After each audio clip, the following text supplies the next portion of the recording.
Hello, listeners, and welcome to Varonia Lore, where I, your host, talk about my novel series, The Ranger, the Rogue, and the Bar, a D&D inspired tale. Today's topic will be a brief bit of the world's history, spanning from the creation of the world to its first great war, which defined its history. The Primordial War. A war whose effects have brewed themselves in the world and would set the course of events in motion that would start the other two wars that have defined the world. We start off at the creation when Varonia was made. This forming of the world happened over 1,000 years ago when gods from many different realities fled to this small hidden dimension to avoid either death or harsh rulership from the elder gods called the Primordials. These gods who fled the Primordials brought their followers.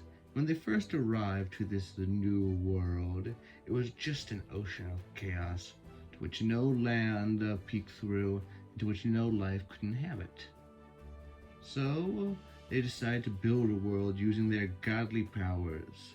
They would raise a land out of the sea of chaos so that their followers could live and prosper. In the beginning, these people lived in harmony under the common banner of people displaced by the Primordials. And while some did not agree or like some of the other gods, they managed to keep peace for a long time, continuing to improve the land and welcome new gods who had arrived, also displaced by the Primordials. But good things always come to an end. The stream of gods disappearing from their grasp intrigued these elder beings. This came to a head when the Primordials tracked down their hideaway by torturing the information out of a god who had left the safety of Varonia to visit their godly lover in one of these taken worlds. This instant act would bring the eyes of the Primordials upon the world of Varonia and would plunge it into a bloody, bloody war. Primordial War began when the Primordials decided to rip open a hole in reality so that their armies may march through. And with them, they would send the avatars. As while these elder gods were not able to enter the world themselves, they could send in little pieces of their essence and acted as their will in this new world. They would lead their monstrous band to try and conquer the gods and the mortals, as these avatars stood much taller and greater than the gods they faced. They would attack on two fronts. The avatars would take on any being who can stand against them, and well, there were a lot who stood against them. The world contained far more gods than normal, due to, the Primordials destroying a lot of worlds. And the other front would be one of mortals, where mortals would face against a monster, as the endless hordes of the Primordial forces would come on through this gash in reality. These monsters would be coming from a portal, which would appear in a small northern town called Mirando, up in a field of deadly glaciers. This would begin a slow, bloody battle with these endless hordes of monsters, including dragons, undead, and horrors beyond any mortal comprehension, would just grind through the dogged defense of Miranda. This war had several events which defined its legacy and story, changing some history for the good and some for the much, much worse. The first event to discuss would be the formation of the Empire, a powerhouse that has survived to the modern day of Varonia. In the early days of the world, Varonia was a patchwork quilt of thousands of small governments on a Pangea-style continent. There was no true unity, with the closest thing to a nation being a few loose coalitions of many cities, duchies, and any other type of government, smaller government, working for their own protection. But with the threat of losing freedom in a world that they lived in, many alliances formed, and it would take three heroes to unite the people. These three heroes are a symbol of the people, as in the history of Varonia, with many taking up the mantle of adventure inspired by these legendary three. The original trio consisted of three people who have since become cemented in Varonia's long history. The first was Tall Kick Hearthstone, a talented elvish mage hailing from the lands of the north, who wished to bring peace back to this war-torn world. The next was Modo Gonzelli, a stout half-devil berserker with a heart of gold, who was looking to prove himself and to make the world a better place, even if it meant his death. And finally, Hazuko Minoi, a Kasi who was banished from his home for a dishonor of his past, but through great works, he was aiming to regain his honor. These three heroes helped to unite the loose alliances under one banner to fight the greater evil that now faced them in the invasion.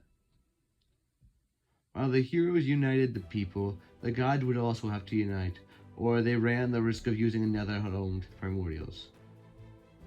They would rally faster as they knew what was at stake, having seen the brutality and the violence the primordials would bring. But they knew alone they could not stand against the primordials and their avatars, so they came together to form something new. This idea of theirs would be the second greatest event of the Primordial War, that being the creation of the Centauri. These were angelic beings who held the strength of gods, creatures crafted by the gods to bolster their numbers and help fight off the primordial threat. The Centauri would be some of the first people who would go into the north, as the Empire, though it had formed down in the south, had not yet sent aid, as they were rallying troops and gathering supplies. And when help would eventually come to the north, it would be first brought by the Centauri. Now, we'll go over one major battle before we wrap up today's episode, that being the Battle of Brodin.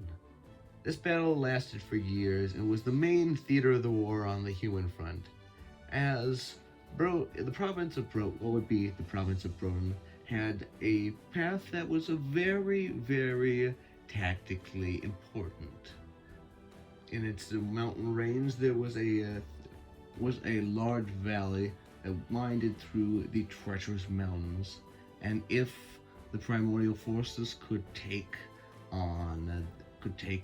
the province around it, they would be able to push through with a much easier front than trying to push through the mountain ranges. As on the west, they had come to a wall, that being the Great Western Line, a defensive fortification that used the Arctic regions, dense forests, and swampland as natural impenetrable barriers, along with many man-made positions, making it a impenetrable fortress that, during the war, the primary forces would only breach one of the 16 lines which spanned back, taking up about an eighth of the continent at the time. Brodin, on the other hand, was much more of an easy target. While it was a land mainly made up of marshland, it was still a much easier target than that defensive line.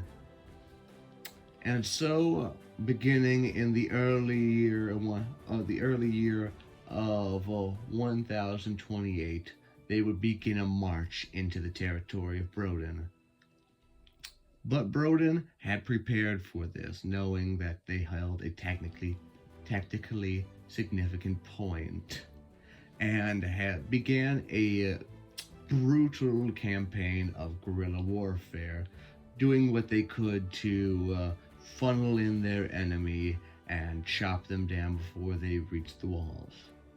This would go on for around 6 or 7 years before the primordials would finally reach the walls of Broden.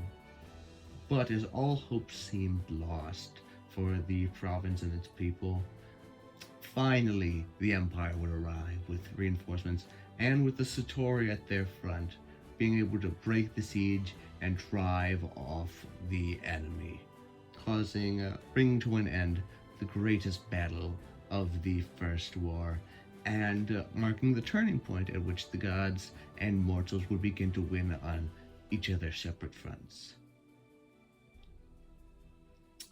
Well, now, that will be all for today's episode on Varonia lore. I hope you've enjoyed, and if you do enjoy the content, please like, subscribe, and have a wonderful day. Thank you for listening.